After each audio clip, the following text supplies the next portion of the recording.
raha ny zava-nisy teny Ambohida manokana moa tamin'ity androany ity dia namafisina ny fiambenana teny an-toerana ary raha nambara ny mpitandro ny filaminana moa dia tsy hijanona amin'ity androany ity ihany izay fanamafisana ny fiambenana eny an-toerana izay. Vola Ravoavy eo amin'ny Sanitsiri, Sakotrarsan. No amafisina tanteraka ny fitandrona filaminana teto amin'ny lapan'ny fitsarana avy momba ny lalam-pandroenana tamin'ity androandroany ity. Fotoana izay namoahana tamin'ny fomba ofisialy ny valim-pifidianana raikitra tamin'ny fifidianana filoham-pirenena.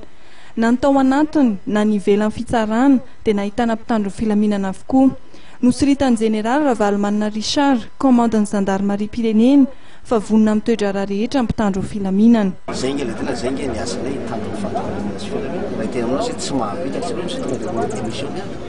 Ohatra tsy mahavita an'izany fa fitaina fotsiny ny adidinay fa hoe izy moa no manana intérêt amin'izany. Firy no mety hoe fa mihetsiketsika ataoko hoe 10 ary mihetsiketsika firy ny mponina eto Antananarivo. Raha ohatra hoe manaiky korontanina ilay mponina Antananarivo zay zavatra ny olona amina tapitra sy ny Antananarivo manaiky korontanina zay zavatra na anisan'ny mpivarotra sy ny mpiasan'ny mpivarotra eo rahaben'olona fotsiny azy.